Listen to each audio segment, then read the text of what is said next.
So we call the meeting to order. And Diane wants to address something first.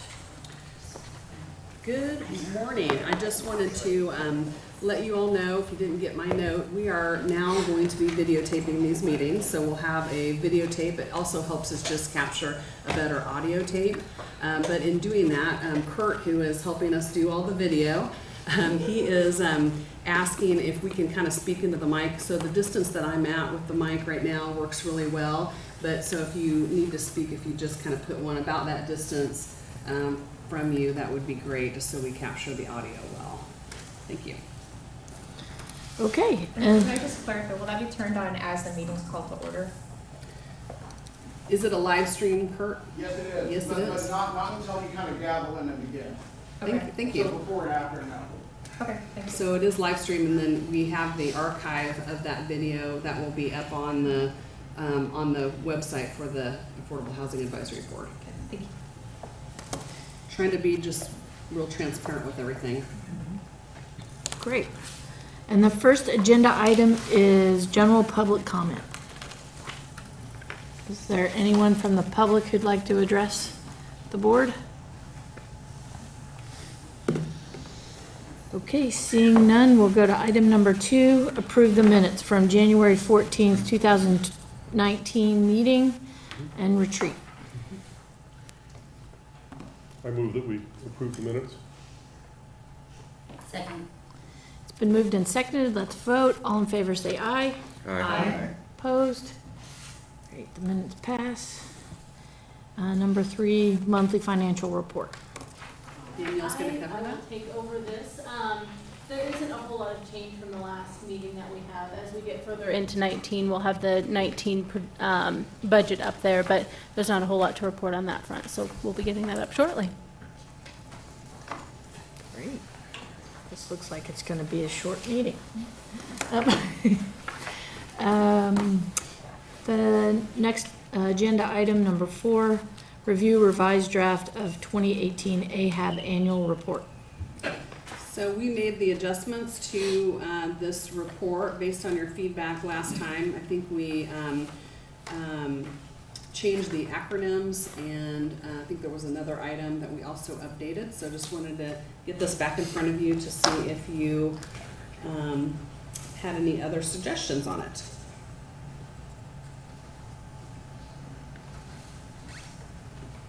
Any comments?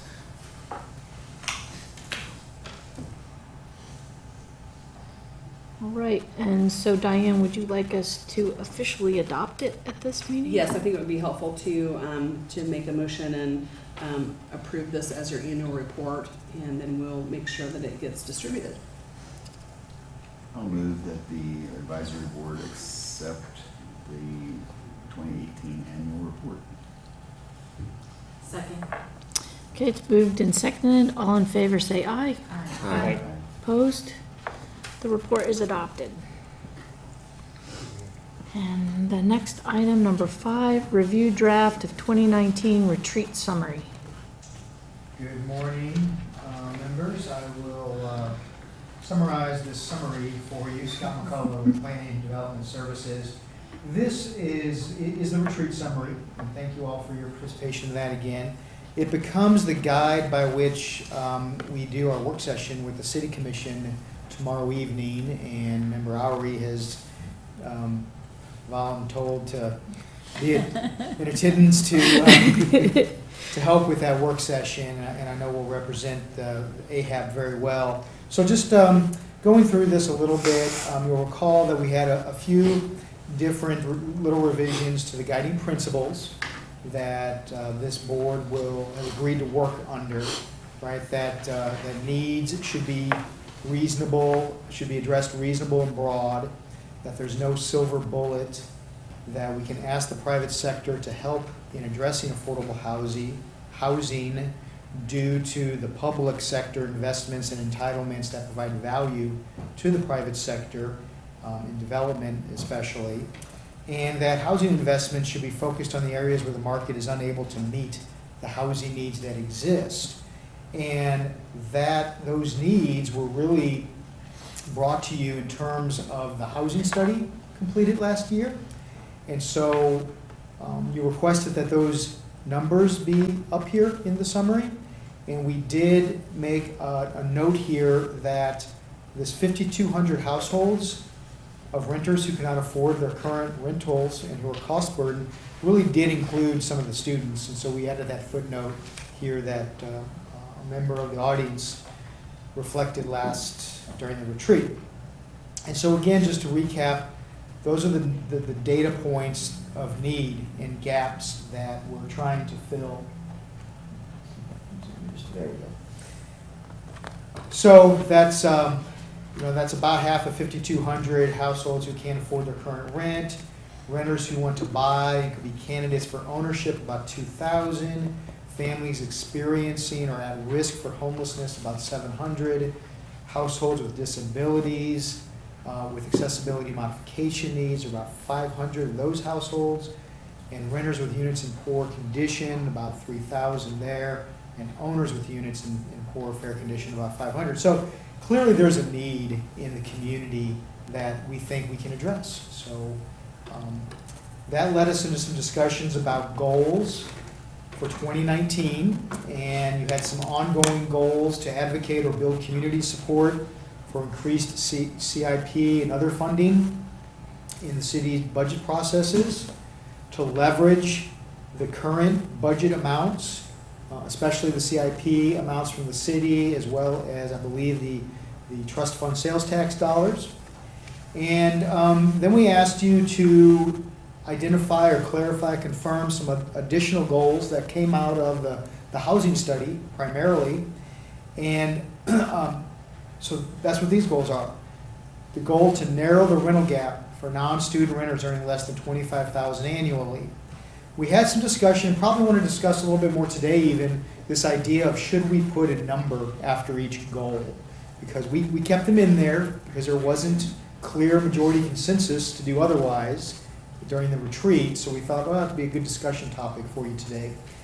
And then after our goals, we did reflect the three most popular tools in our toolkit that could be pursued. And again, talking about this with the City Commission tomorrow night a little bit. So if you're talking about narrowing the rental gap for renters, we talked about consider passing a city ordinance making source of income a protected class, encouraging public-private partnerships with the land trust to leverage funding to produce more permanent affordable housing, and to explore using housing trust funds to purchase properties where subsidies are set to expire. Those were some of the identified tools to meet that goal. The second goal was that low income and moderate income renters who want to become owners have more options for purchasing affordable units.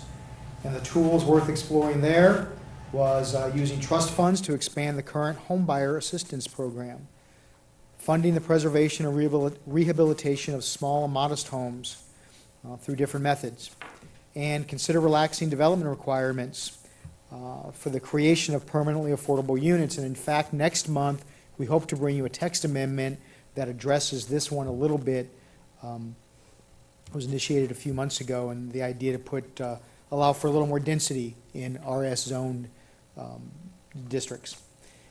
And then our third goal was that persons with accessibility needs are able to get the improvements they need or find visitable and accessible housing, with some tools being to explore the trust funds to expand the installation of modifications, provide incentives or funding to retrofit existing units, and work with Independence, Inc. to determine if a program exists that matches those with disabilities. And there may be others in the community that do this kind of work that we want to explore.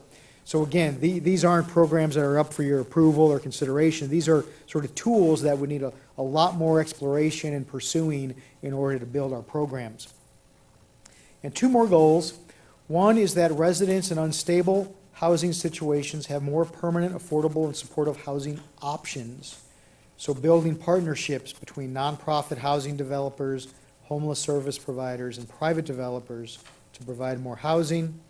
Explore using trust funds to assist faith-based organizations develop affordable housing, and supporting local and regional efforts in landlord outreach and recruitment in reducing fair market rent barriers. And then your fifth goal was that residents living in housing in poor condition have improvements made based on the need identified in the surveys of the housing study. So funding preservation and rehabilitation of those homes through grants or buying blighted and vacant properties, exploring using trust funds to expand the existing homeowner rehab loan programs, and exploring using the trust funds to expand the current weatherization of homes to serve the middle-income households. So those were the goals that you set and that we'll share with the commission tomorrow. Probably the most immediate issue was the 2019 roadmap and future years as it revolved around allocating the funding. And so out of your retreat, you made a recommendation to have 2 requests for proposals this year. The first would be that within the first 6 months of 2019, you would call out for proposals to about $250,000 from your current year's budget that comes from the city's capital improvement plan program. And that would specifically target programs that could have an impact in 2019. You had a desire to see the money spent and used in 2019. The second would be a call in November 2019 for the remainder of the funds accumulated through the sales tax and through the CIP for this current 2019 year. And you discussed that in future years, the allocation should be completed with one general allocation in alignment with your established goals, and to be held in November or December to meet the timeline of the competitive LIHTC process through the state of Kansas. And so then we have some links here. So those are the discussion points for the work session tomorrow, and staff will be happy to answer questions, or we leave it up to your discussion to maybe hit that issue about whether you want numbers and to talk about any other point in the summary.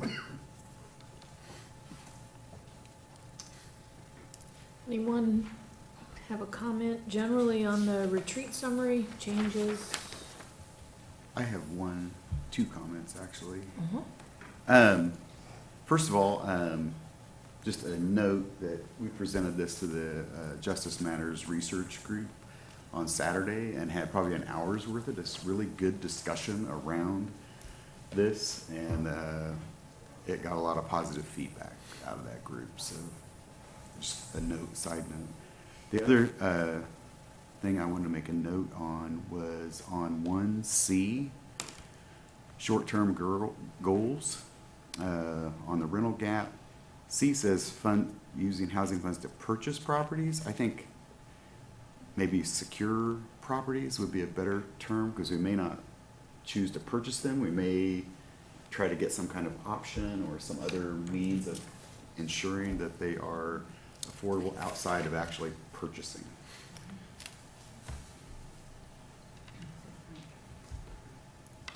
Those are my 2 comments. I have a question on the roadmap and future years part at the end there, that we decided within the first 6 months to have a RFP for the 250,000 from the CIP, which means, is that gonna limit what can be used, if it can be used for only Capital? Yeah, I guess, I don't know that we had that discussion, or I was thinking that initial round would allow for anything, or maybe I'm just wrong on that, I don't know. I believe that the money is cash. I'm looking at Danielle, that's in the capital improvements program.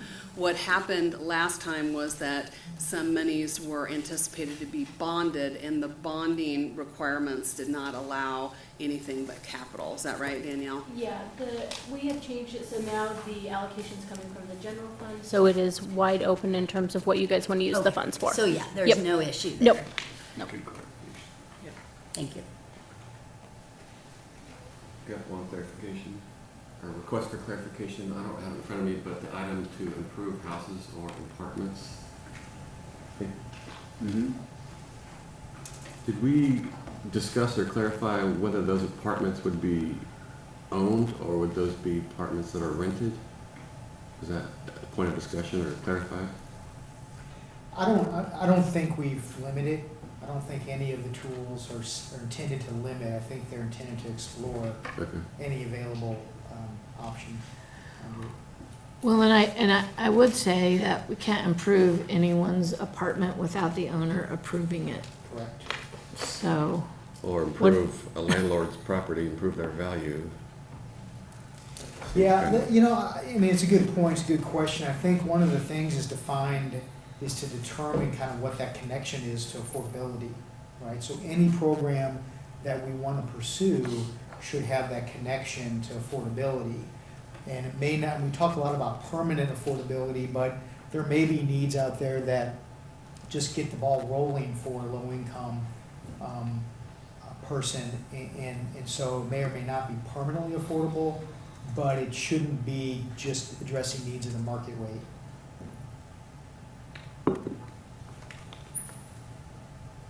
so do we want to clarify that in this? Well, I was trying to find what, It's 5, was it 5, was it this?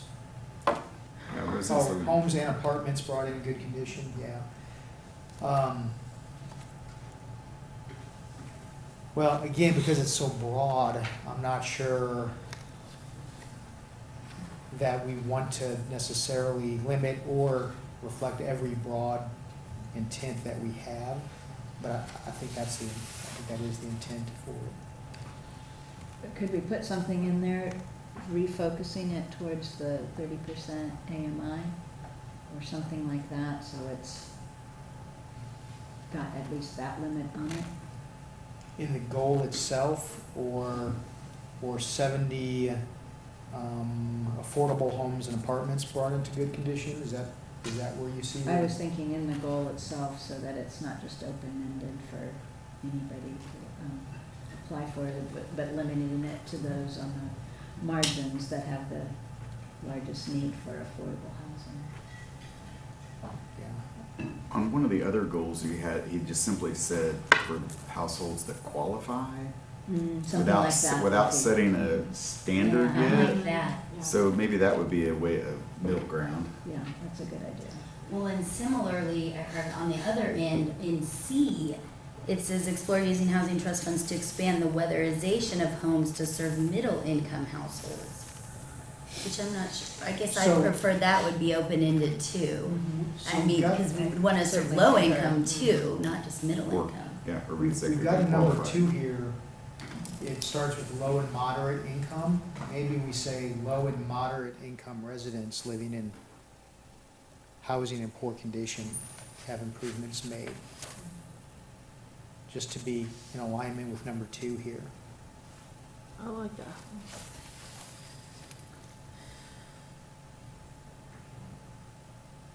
And that would be in 5. Number 5, yes. Is the goal, and then in, to concur with what Rebecca was saying on 5C, if we could put something similarly there, or We could just strike cross it. strike the middle, the income words.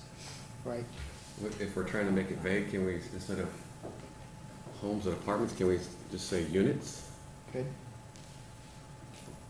If we're trying to keep it open? Flexible. Yeah, there probably is a little bit we could do with consistency throughout the goals and remember we built the toolkit and kind of threw a whole bunch of stuff in there and didn't necessarily have the time to make it all consistent language, but I think those are good edits to the goals. That, I think, looking back, that middle income piece was maybe to pick up those that were not able to assist with the CDBG weatherization program. So I don't know that it was the full range for this one in particular, but we had talked about how our program with CDBG can help a certain income level of person, and then there's kind of a middle income that we're not able to assist. So I think that might have been what that was speaking to. I think you're right, but I don't think it hurts to open it up broader now, because you can still hit those groups. What's the limit on weatherization right now? It is 80%. HUD has kind of changed their income guidelines Right. some. instead of low mod, it's kind of now extremely low and yeah, so, yeah, it's still 80%, but I think it was kind of maybe that 80 to 100% that we can't help. I think using this consistent language, low and moderate, if that's the language, might be beneficial.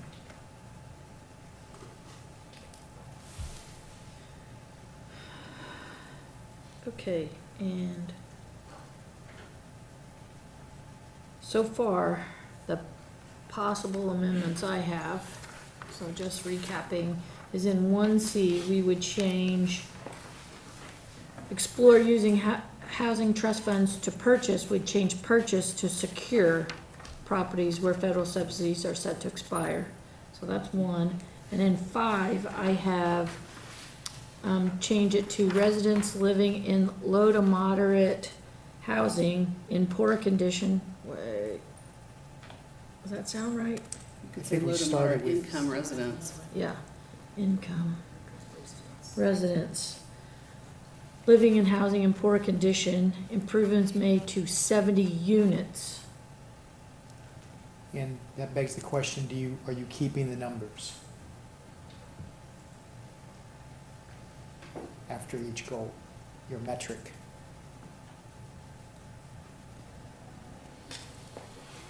We're gonna make you answer it. Well, so, It's okay if you do, it's okay. I mean, the But- thing that I think we know for sure, like in 5, we can say, Danny, what's the average cost to do weatherization and those kind of things? Right, per unit. That, I think, we can get our hands around, okay, what's that number? Some of them, like, we, 100 new purchasable houses. yeah. That's a big number, and we don't exactly know how we're gonna get that number put together. And what we're gonna count. That's the other thing that I think is really interesting, because we have existing programs that have been doing this for a long time, and now we're bringing new programs or new possibilities of RFPs into that. Are we gonna count it all? Or are we gonna say, this is 100 more than we've already been doing? That kind of thing. And I think we want to decide how we're gonna count, right, versus, Well, Go ahead, Mike. I think you count it all, because the numbers from the study cover all. true. So if you're not taking what your gains are against the total number, I mean, it's not apples to apples if you don't. Yeah, I think we could do it either way. But I do think we need to decide. Well, I think we need to count new, because that's what the money's going for, new, not what we're doing routinely. Those can be as reported, certainly, because it's important to tell the whole story, but if we're really talking about new affordability, it's Right. gotta be new to what we're doing today. And the way this is currently phrased is I agree with 100 more units. It says new new affordable units. 100 newly affordable rental units. Right.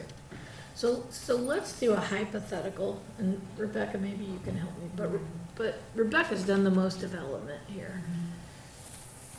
Sometimes she stacks money from home and from KHRC, and now she could stack money from the housing trust. So maybe she used to could do 4 units without the housing trust, but now that she can stack the housing trust, maybe she gets 10. It gets difficult for us to like have a crystal ball and say, well, 4 were old and 6 are new. I think that's I 10. feel we lose the big picture story too if we start, well, this is what we can say we did this with the new funding, because we wouldn't have gotten the bigger number 10 without the new funding. But that people's attention spans are not where they're gonna know this is from new funding, this is from old fund. I mean, and our numbers, Still 10 new we're not gonna get to 100 without what we currently do. So I guess, I mean, if we wanted to just do new, we're gonna have to lower these numbers. But I think we wanna keep talking about what we all do well, in addition to what the trust fund is allowing us to do. But I think that the way this is written to me reads new, which would include new projects from this point Right. forward, including the additional collaborations and Oh, okay, additional yeah, so funding. So I'm not suggesting subtracting out what we did last year and, I'm saying new projects. Newly created. Yeah, from newly created. newly created projects from that this funding is participating in. Not that this funding will. It's not the there's no sole way this source. funding could Yeah. build 100 new units. It Yeah. has to come from other collaborations. But if our community goal is 100 new units, Right.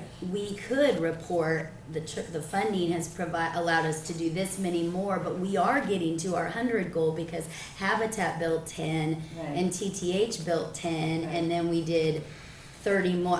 Maybe the number needs to be 50, not 100. But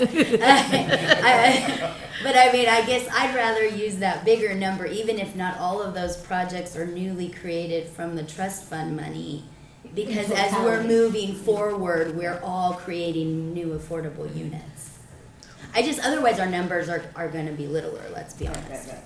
No, I was suggesting from this point forward or from the Yeah. funding year of Yeah. 2019, I agree with that. including all of those numbers. Because then we can talk about, so federal funding Absolutely. made 3 more units, and Private- then trust private fund developer made, funding and all of and that. Shannon made a good point that a lot of times there'll be layers of a bunch of different funding to make it happen, so being And, real specific on that can be tricky. Yeah. and I think it's really important too, because at the end of the day, this is the city's initiative. We wouldn't have any of the CDBG or home Yeah. funds without the city being its own jurisdiction. And really, this is a bigger program for affordable housing. It includes the stat also. And what I'd hate to see is somebody would have to get Danny's report and combine it with our report to figure out, how many affordable housing units we added in 19 or 20 or, 25. Because if we have kind of one report of everything we're doing, that really gives us a better picture. So that's kind of my thought on it is, unfortunately, 100 units is going to be very expensive, and we need every dollar we can get from anywhere we can do it. That's just my take on it. When I've done things that are long-term like this, and it's aspirational to start, I think a lot of times it's important to get that baseline. And so to look at what the baseline is of what, if we wanted to say it was 2018 and what those year-end numbers were. And then to report then for 2019 and then see, so if Rebecca had 4, which I know you had more than that, but 4 in 2018, but then you ended up with 12, just to report those 12. And so Just as a data just as a data point, and so to see where the growth is, and there may need to be a subtable that points out how many of those 12 then had some of the trust fund money included, but it would give a snapshot to see, just starting with that baseline and then what the growth was, even if you were using different funding sources. I also know that because the numbers feel uncomfortable to a lot of people, it sounds like, because they're very aspirational, right? I think it's important when putting those tables together to note that we're trying to get a baseline and that this will be reviewed annually. So to not make it a done deal, to not make it a, if we don't hit 100, we've failed. But trying to get all of the stakeholders to report initially so then we can see what the growth was and make adjustments then.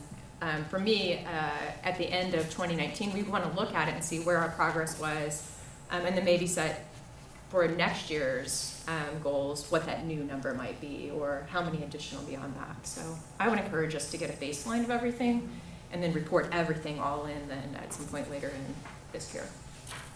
Yeah, I like that idea too. And we will be monitoring the progress of the monies like we do in our annual reports. And and Madam Chair, if I may just interject, you also might think about how you're going to allocate the monies. You know, so far we've talked about doing broad notices of funding, right? And providing the goals and saying, bring us projects that creatively hit these goals. I don't think you're saying that you want a project that's gonna hit 50 new units, you know, so. We'd love that, actually. That number, that'd be great. Right. But remember, we do have a limited budget, so, you know, if you put the numbers out there and they're too aspirational, will look like we're not doing enough. We wanna do as much as possible, but that's how you're going to be getting the projects in. And two, I think it's gonna come in waves, much like our apartment projects in the city, right? There'll be 2-3 years where we may not get any new units at all, and then we'll get 400 units or 500 units at a time. So over the long term, it's got kind of a certain trend line, but year to year to year, it may be a real mix in terms of the funding. I always like numbers in there because it gives us something to shoot at, but looking at numbers for short-term goals, item number 1, you know, is there non-student renter, that's less than 4% of the problem that was identified in the study. So from my perspective, the numbers are important, but boy, that means how much work it clearly shows how much work we have to do to really resolve this issue. And we're starting with some perhaps aspirational numbers, 100 newly affordable rental units, but that's only 4% of the problem, if we are able to reach that. I'm speaking the obvious, but. I agree. I think it's important to benchmark the issue, and it speaks to the report, it speaks to the need, and whether or not we hit that aspiration, I think could demonstrate to the city that we can't just do it alone or whatnot. So I think even if we fall short, it's okay. What would you like to have that number at, Dana, for rental? The more I think, I'm just realizing its short-term goal is a 5-year, I'm thinking annually 100 units. No. Yeah, it's crazy. That's 5 years. Crazy That's talk, 20 but no, 5 years, that's very reasonable, That's actually. 20 units a year. 20 units a year, we could do that. With current, with significant everything, dollars, with yeah. some dollars, but with everybody's, all the partnerships. I think that's actually a pretty good goal, but Dana, on the renters, what do you think? Well, my perspective is skewed, of course, of the challenges. Well, and when we say new units, are you thinking like built new units, or, because I feel like if we bring a unit into affordability, that, Right. and that That's a may be unit. where That may where be some of voucher those programs, numbers that may come be up, right? Refurbishing units. that- Exactly. Below market units, Right. helping educate landlords that have private properties Yeah. about low market options for renting. Yeah, any of the landlords you bring in to start working with, I mean, we definitely could count that as a new unit, huh? Certainly with existing properties and existing landlords, there's at least a discussion to start of, and maybe you do this and I just don't know it. Of if we make improvements to their property to bring them into compliance and those things that they will then guarantee for having those improvements made at no cost to them, then they'll guarantee, you know, a certain number of years of affordability or permanent affordability, depending on the amount. I mean, you could take a 20-year-old apartment complex and get somebody to maybe do half of their units. And you might pick up 20 in one project, or you might pick up 50 in one project at a relatively low cost because we have the funds to do that. That's where I think we're gonna make some And inroads. we're participating in a low-income Yeah. housing tax credit project where we get 50 units there too, I Another- mean, Yeah, another thing to think about, well, yeah, the new market tax credit is gonna potentially play into that as well. I think we could also look at those property, maybe more on individual houses, if we make improvements of some kind, that we can get some kind of purchase option agreement on those houses. So say we go in and make $20,000 worth of improvements, whether that's accessibility or just weather's aid, whatever it is, that if the owner agrees to take that money and we do that at that cost, that we then get an option to purchase that house when they sell it at like the appraised value minus the cost of those. Do you guys already do that? Well, but yeah, Minus the that, cost that of the improvements. expansion of that, so if we use weatherization funds or any Right. of those, there is a question of can we make that more permanent? Which would really change our ability to add Well, I'm thinking about units, the wouldn't it? long-term aspect, that person lives there another 15 years, and in 15 years, you have the option to buy that property. You know, you have the first option to buy it and keep it affordable when that person leaves or sells. I mean, you might create opportunities for the future, you know, 5, 10, 15, 20 years from now. And I'm just, right, In the meantime, and I'm you're just, secured yeah, I'm for- just thinking, that would be great if the option was maybe to the city, and the city could assign it to, I mean, the city doesn't wanna own, Right, Right. property. but that they then could assign that option, because it's the city's Yeah. money, then they could assign that option to a housing To a provider. Right. participant, Yeah. yeah, to any of us, Well, they whatever probably makes could. sense. I don't know, we got talk to Tony a bit. Yeah, yeah, I mean, but that's a really great idea, that would give us access to It would give you more. access to purchasing and keeping it from Yeah. going, having made that improvement and then going to the market. And they, you know, the owner benefits from that. They're gonna, their Yeah, the benefit is they investor benefit owner. of the improvement for the time they live there. Right, There's, I don't know, you keep thinking about ways to leverage that money for future, whether it's not even leverage it for more dollars, or leverage it for future opportunity to gain permanently affordable stock. Madam Chair, I think it was Rebecca's comments brought up another consistency issue perhaps. right, Some of the metrics are in, well, really no units of time, right, 100 new units, and a few of them are in annual. So you got 45 tenant-based rental assistance vouchers annually. So maybe that's something we could work on if you're going to keep the numbers.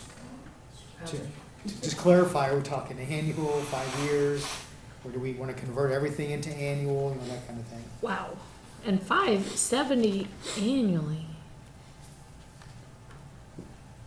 That's a lot, right? I mean, number 5, look at 5. Well, But the city isn't the only program Yeah. doing Yeah. it. There are We several have- do it, programs they do that it, do yeah, so. rehab. And I mean, we have emergency loans, furnace loans, weatherization, and accessible housing just under our umbrella alone, so. Right, but, I mean, this is measuring at least somebody who receives money from the city to do these things, correct? Or are we broadening it to just anything that's happening? So here's a good example. So hopefully, we're building 10 units over by Burton Ash. It's nowhere in any of these programs. It's permanent supportive housing. We're doubling the capacity that the city has for that. Count or don't count? And that goes back to your original question. Yeah, The count or Family don't Promise count? Temporary Housing Program, count or don't count, doesn't have any of this funding at all. Having it fun. And yet, we're always working on that and I always mean- improving homes. We're an independent agency of the city, so is everything I do, is that part of what the city does? I think some of the Kinda. things, if we're not counting that, I think we'll want to make sure that baseline effort continues, right? We don't want to backslide as a community and have something, you know, something less. So it almost speaks to including that, I think, but somehow making some kind of a distinction about What was where some of funded. the funding is coming from, right? Yeah. But the funding can be, we're hoping that the city money is leveraging a lot of different funding too. So Right. we could probably play with how we can report that and show that visually. Well, and that Yeah. matches everything we've always talked about. There's gotta be partnerships and collaboration with nonprofits and private developers and everybody involved, all the stakeholders. Shooting ourselves in the foot if we didn't include that picture, Exactly. don't you think? Yeah, I mean, And encourage, You that know- encourages others to think, oh, well, I'm doing that, how else could I do that more efficiently or more effectively? and the other thing I would say is, I think we count them in the year they Happen. come on as a unit. Somebody can have an occupancy permit to go in, because these sometimes take several years to Yeah. get in. And so I think we wanna count, the minute somebody can live in Yeah. it, that's a unit online. You might want to, I'm thinking that knowing that if you might have funding that's been approved, so for example with the Burton Ash project, so Right. that's been approved. It might be good to distinguish that those are units that have been approved, but they're not built yet. So maybe, you know, I'm almost thinking two things, because your funding is committed, but the unit isn't constructed yet. To me, you want that to show up somewhere. I agree. Yeah, so we usually show kind of inventory or in-process units, Mhm, right, that have been allocated or have funding, Mhm. and then ones that are brought on board, which may not have funding, I guess, in a year, huh? Because if we're saying we wanna show, if we brought one on that doesn't have trust fund money, but it's another unit in trust, I do think we wanna count that as we have one more affordable unit, so. Well, and particularly you and I, because we receive a lot of funding from the city. And so, I mean, there are gonna be new players who don't normally receive money from the city, but we have always been doing this work in partnership with the city.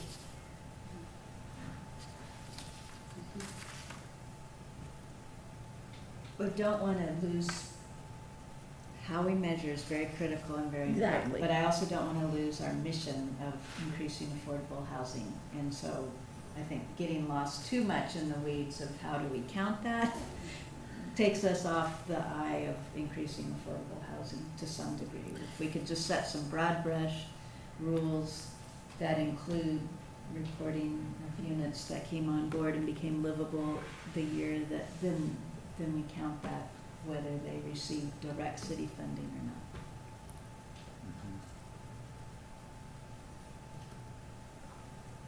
My suggestion is that you have maybe by all these numbers an asterisk that relates to a new paragraph that talks about the numbers and them being aspirational, them being require funding outside of just the city funding, and you know that they'll be trying to measure the overall effort with the goal in mind of increasing the number of affordable units available or something like that. And then I think we could put some thought into how we might suggest reporting, and that'll be a little bit more clear over time. I think that's good. Can you guys add that? Okay, so now I have 3 possible amendments. The 2 I mentioned earlier for paragraphs 1C and 5, and now the asterisk. Any others that I am, the only other, The consistency of unit of annual versus 5-year, right, the consistency. And which way would you I prefer? don't know. Annual or for the life of the loan? We're doing the funding on an annual basis once we get past our inaugural year. I think some of that is because to build a house often takes longer than to fund it and have it in development. So for like building new houses, I do think a 5-year time frame makes a lot of sense for a number. So maybe it can be okay as long as we distinguish in the parentheses, 100 Everything else. newly affordable rental units in the next 5 years or whatever. And I like the idea of consistency, but it does make some of these numbers pretty big. For example, number 5, 70 homes brought into good condition annually. That changes to 350 homes over the life of the home. And that's certainly, if we can do 70 a year, then, I mean, it's entirely feasible, but it looks like a big number.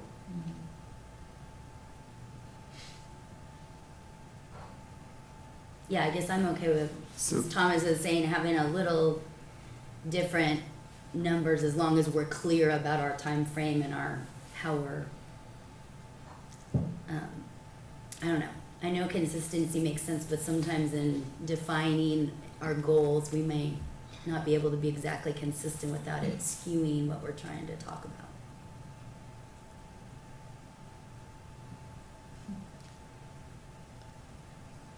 So do we just want to agree here, either consistent or inconsistent with, well, I mean, it's, Yeah. or with clearly delineated inconsistencies, right? Yeah, Or with that's- either annually or Yeah, over the yeah. life of this, so I mean, that, it seems to me like that, and that's how this has been already put together. Maybe we stick with that.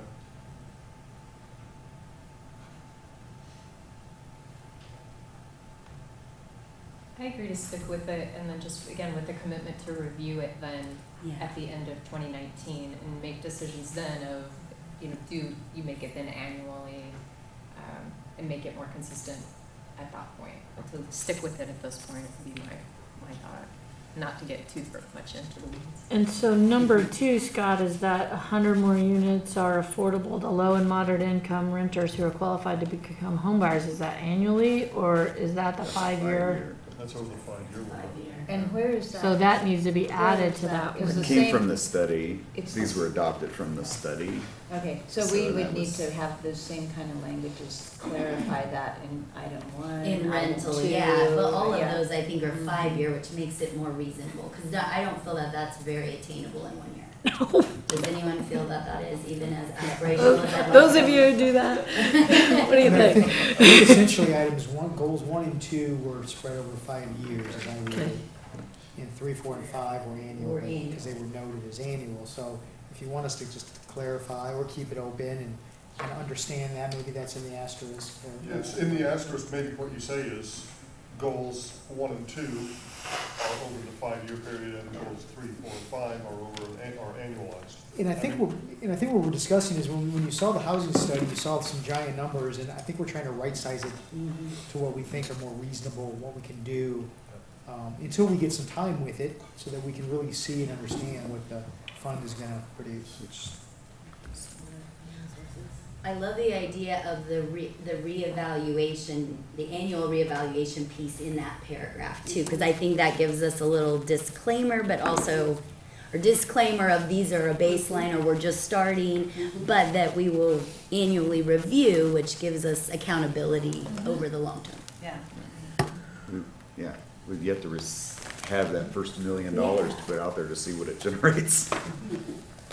Well, We and will blow away our goals and We might. look awesome. Well, then have to revise it. And then which have is to not a revise problem. it. No, that is Which would be okay. a wonderful problem. Yeah, I'm like, Yeah. I'm happy to have that problem. And the other thing, going back to the point made earlier, you guys did a memo when we first started this that outlined everything we had done in like the last 10 years. So maybe we use that document to sort of establish our baseline. Because, I mean, we actually know that information. And you guys have already collected it. I really think I see each year we'll be reporting on the productivity of all of the organizations that This are one. willing to participate in the matter. Is that the one you're thinking of? No, that was a Mm-mm. trust fund. It was looking Oh. at all of the supportive housing and Oh. temporary housing and Okay. things like that. It was earlier on. Okay.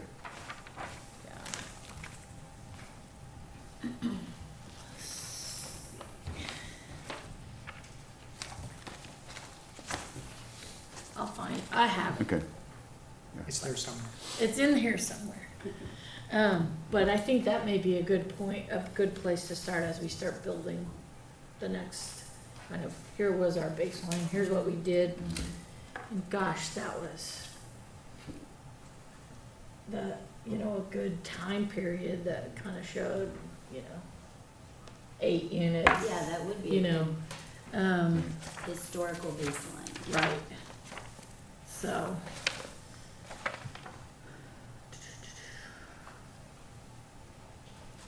Okay, so let's see if we can coalesce some of these amendments.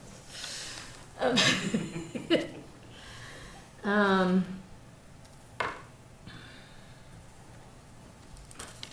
So what I have so far is an amendment to 1C, changing purchase to secure. To paragraph 5, to add low to moderate income households.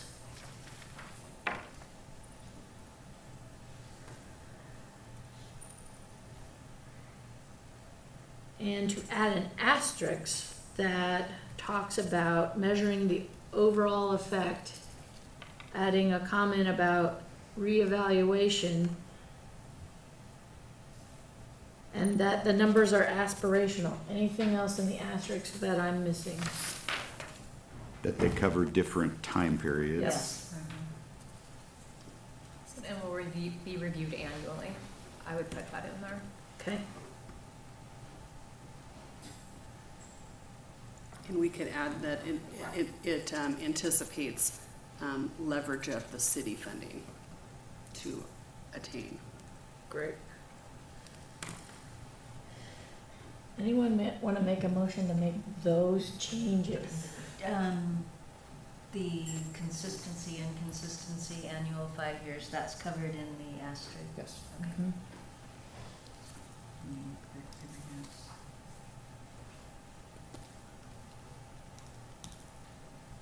Did we need something to say, count the year the unit becomes lived in as when the unit comes online? Do we need that? I'm hoping that's a future discussion about Okay. reporting out. That's all the notes. I Yeah. have. Anybody else? Any other changes that we need in here? I move that we accept the changes as you so clearly stated. Is this there a morning. second? Second. Did somebody get the second? Great. Okay, it's been moved and seconded. All in favor of those amendments to the retreat report, say aye. Aye. Opposed? Okay. Thank you, and we do encourage everyone's presence at the city commission meeting for those who can attend, tomorrow, starting at 5:45. And I will be there if anyone, I'll be there. great. I'll be there. Terrific. Terrific. Okay. Discuss timeline for 2019 RFPs, including the matrix. I think here we wanted to visit with you and follow up with the discussion that you had at your last meeting, where you're talking about the a recommendation for the $250,000 RFP for this year in the first half of this year, and kind of more specifically what you might want to achieve by what meeting, kind of setting out some goals to get you to that point. And then you all want to talk about the matrix as well, which may be one of the discussion points. For example, if you have one of the points at a meeting that you're wanting to target to review an RFP, that matrix might be part of that discussion, for example. Or ahead of it, Could be. which would mean next month, probably, wouldn't it? Yeah. I mean, I think if we're gonna work on the matrix, we better get busy. Yeah. And the last I recall, and I could be completely wrong, is we have a matrix that we've been using, but we also received some information on a more detailed matrix. And we were sort of postponing addressing that until we kind of looked at the toolkit and did some other things. But I do think perhaps our March meeting, the focus should be, how are we gonna make the decision? What's that gonna look like? And how we're gonna craft that matrix. And I think that's probably important to do before we get the RFP out, to know that. I don't know. Yeah. Other I thoughts? would completely concur. I would agree. That's kind of the lesson that we learned from our last RFP. Yeah, Last couple RFPs. Okay. great. Okay, so I think, based on that,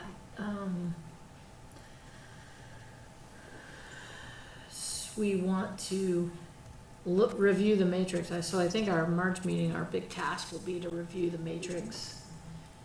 Anybody, who has things that we're not looking at, or, I know I'll have to go back Yeah, and so- pull what you guys. So as part of presented. our 7-city review that we presented, Justice Matters, we took a matrix that Lexington uses Okay. and modified it to more closely fit the Lawrence, and that was part of that report. So it's on the city website if you look for the Justice Matters report on the 7 cities. What meeting was that, do you recall? November. Great. And it was, actually, it's a link on the bottom of the, I think it's a link on the bottom of the, one of the reports the city did recently on this agenda. Can we get it resent? I can Yeah, so resend it. What we'll do. We can get um, reposted or Yeah, something. we can certainly for that meeting, we'll repost both of that and then Great. the matrix that you have been using, Yeah. and then you can have that discussion. Oh, that's wonderful, thank you. Great. And if the committee would like, we could work further on that. I know that there was more work we had wanted to do on that as Justice Matters Research Group, so we could probably help refine that if you'd like prior to the next meeting. I think it would be interesting to If- see, because now we have a little more defined goals, Mhm. that initially we didn't have those goals or Right. allocations. And so I think it would be interesting to see now that we have some goals defined. And Diane, didn't you say that Fort Collins had one, and they kind of did theirs more broadly open?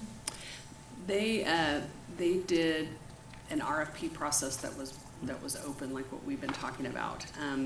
I can't recall off the top what criteria that they used, but we could bring that, we could report on that as well. That'd be great, because I think that's kind of, so we have two things. One is what are we gonna ask from applicants, and two, how are we gonna evaluate them? And unfortunately, I think that means March's meeting is gonna be a lot of work, to sort of get those two pieces put together. I also think one of the things we'll need to discuss in March is the in-person or the presentation potentially that happens here, and then how that either gets weighted during the conversation after. I'm assuming we'd all have generally done the matrix, reading the proposals, and then as a group would show up to present, whether or not there's a score from that. And a consideration would be something we're gonna need to talk about, because I think that my experience from the review previously was that conversation we were able to have with the groups was very critical to how we ultimately decided to allocate the funding. And it wasn't necessarily a scored part of the matrix. And so we just need to talk about that and decide how much judgment the committee members here get in terms of ultimately allocations. So that's when we were all having to leave the room? Mhm. That Yeah, you discussion? guys weren't in the Okay. room. I don't remember Yeah. this at all. Because we weren't part of it. But we asked questions to clarify Mhm. the proposals Mhm. as part of that, and then we did have the scores, and then we took the scores, part of the matrix, and then from those conversations we had with groups, that's how we ultimately made decisions about how to award funding. And I think that was a very important part of that process that day. So I think talking more about that moving forward and how that maybe weights, because I know at our January meeting, Andrew made the comment, I believe, if it's just about a score from going through on a matrix, and that's how we award funding, then we don't need to meet as a group in order to award funding. Because anybody could score something. Now there is subjectivity, obviously, in how you would score it, but I just think that'll be really important for us to keep talking about as a group, because of the fairness and the integrity of the process, I think, is what we're trying to get at, so we're as transparent as possible. And I guess my thought process on that too is, how do we then, whatever the responses are, how do we record that so that becomes part of the obligation of the applicant to meet the things that they represented verbally? Do you see what I'm saying? Yeah. Mhm. I think that's something that almost needs to be captured clearly in a motion, and then that's part of the, it's part of the agreement that's Right. written if the agency is the one that gets the funding. Yeah, because somehow we need to capture what made us comfortable or uncomfortable with something, right? Or just wait, yes, I agree. So Yeah, I just think that'll be a really important part, I think, of the conversation moving forward, as I think we all hope that we get more and more applications and more proposals to review, and what's critical in our scoring process and ultimately the allocation of the money. I think that's an excellent point. Do you all want to receive a draft of the RFP itself in March also, as it interrelates to this discussion about the matrix? I mean, it'll be reflective of the goals that are set, but maybe having a full draft might be helpful for the I would find that discussion. helpful, That would because be then very you're helpful. looking at what you're requiring of our community members and how we're gonna assess it. Right. Hand in hand. Right. Does this metrics fit what's being asked of the agencies or the individuals? And then it's easier to make changes to something we can see in black and white as opposed to hypothetically trying to think through it, I think, too. Mhm.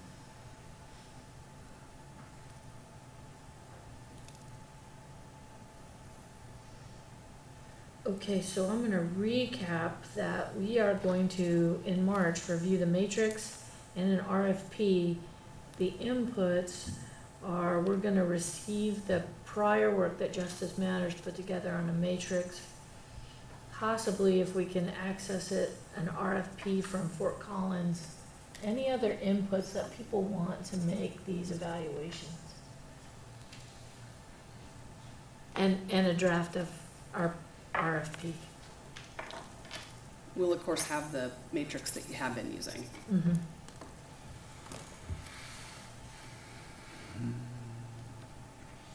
So I guess I would like to say, if anybody starts going out there and looking at anything and you find something promising, please send it in, so that everybody can have a chance to maybe look at it before we get to the meeting next time.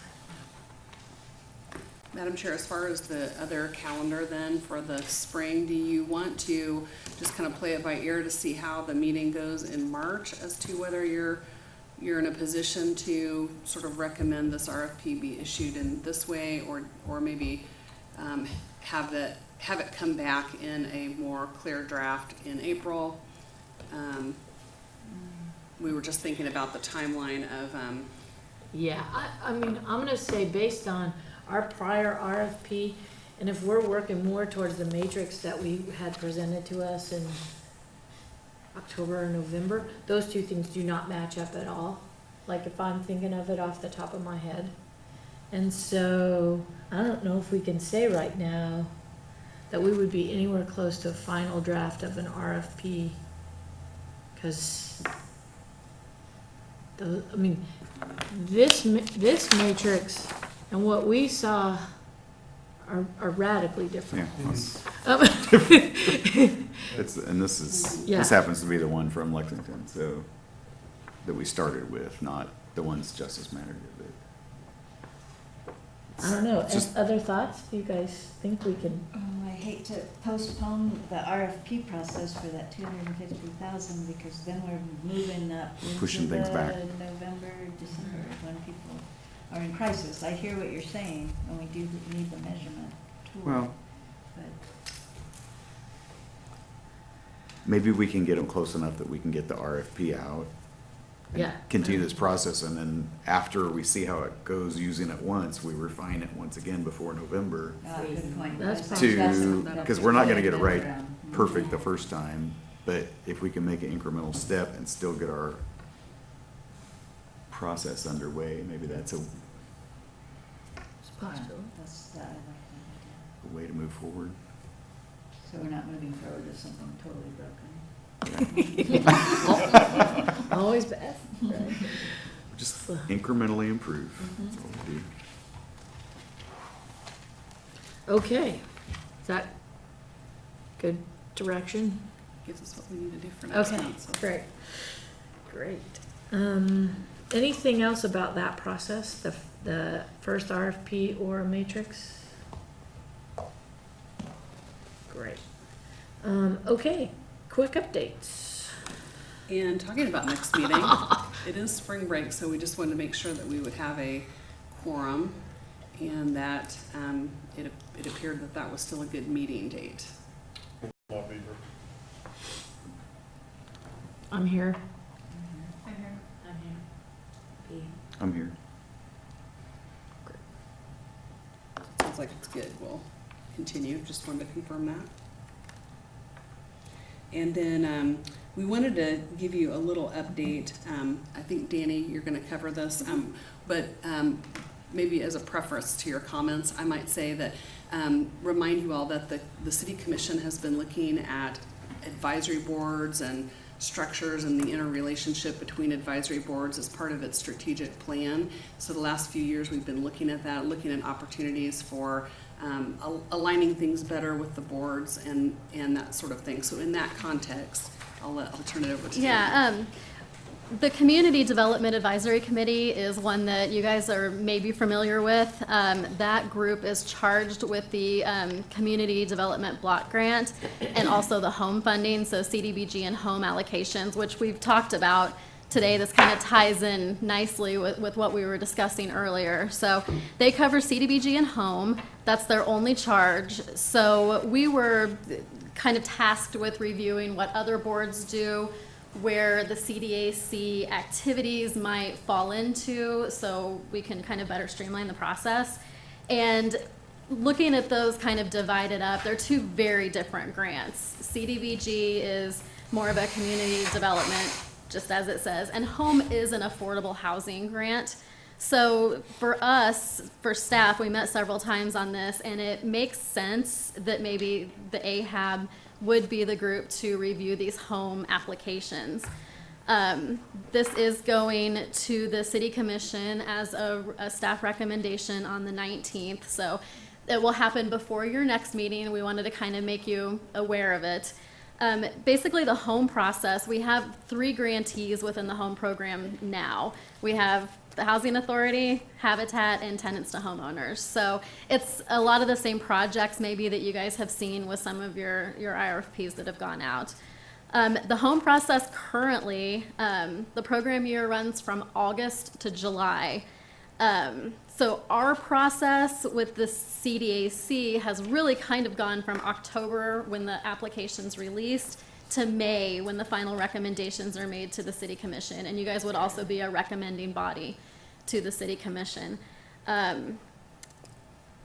Our thought is that we're going to explore changing our grant start date to maybe later to better align with the process that you guys go through and, you know, low-income housing tax credits and that type of thing. Our HUD office has been out because of the shutdown, and we kind of got a, hey, we're back, but we have a lot of fires to put out, so we'll see what happens after Friday, but we're going to explore that and see about moving that date. So upon approval from the City Commission on that, this would take effect in 2020 because we're already within the 19 allocation period. So, does anybody have any questions? What was the date you said it goes before the City Commission? February 19th.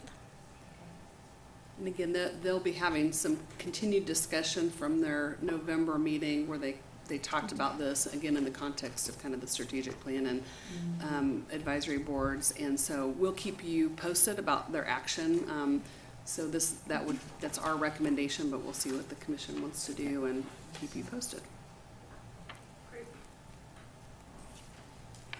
All right. Other new business, and I think we have also changed our process at this point that if there was someone in the public comment at the beginning, but they still want to make a comment, this is also open to the public.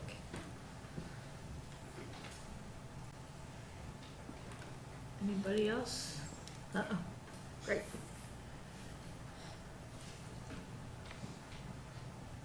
Yes, I came from another meeting, so hopefully I won't sound like I wandered in out of the rain and not relevant. In listening to the conversation about the matrix and the RFP and whatnot, first of all, I think we could just send you that file alone if you didn't want to search for it, but you have it. Nashville was the city that has a really good, solid scoring matrix. And yes, as I think, I couldn't hear you very well, Monty, but I think you said, we had some conversations with service providers here to try to start tailoring it toward Lawrence.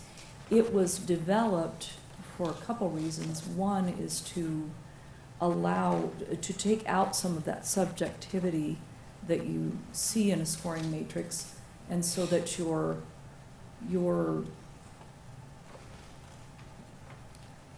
trying to get the desired components in your applications and train applicants to give you those desired components in their applications.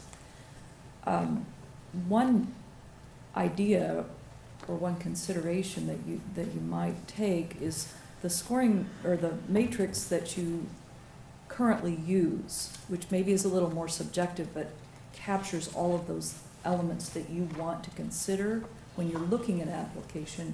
You could develop a set of questions and use that time with the people coming before you, have the applications, to do informational interviews and kind of standardize the kinds of questions that you would ask them. And so that scoring matrix and your informational interview questions that you would ask when they come before you would be a nice complement. Yeah, because I think you already have captured a lot of what you want. And there is both this very structured way of scoring things and also this more interactive and organic process of kind of talking. But if you have those captured in questions, then those two could have a score or some kind of a measure or tool. So anyway, that may. Oh, and then the one last thought I had is part of the reason for doing that kind of a scoring matrix is to also get people who are applying to these to think along the lines of how will they be evaluated as you do an annual review, so like a gap analysis or whatnot. So yeah, again, it just gives us structure for doing that. Thank you. Great. I have a clarifying please. question on that. With the home grants, would they be I'm sure there's a very specific review process for that. Would that include our RFP or it's totally separate? Completely separate. Okay, thank you. Great. Any other new business, public comment? The one thing I will say is we are currently awaiting the 2019 budget for the HUD funds. But as I reported last month, and we were funded through February, we are now funded to May. So there's no imminent concern if the government shuts down again. We will still be making our payments to our landlords. So. Anyone else? Okay, next meeting and future agenda items. So we have everything cut out for us on March 11th, it sounds like. It'll be a good meeting, busy time. Great. Okay, seeing no other comment, I'll entertain a motion to adjourn. So Second. All in favor, say aye. Aye. Opposed? Never get anyone opposed. Great.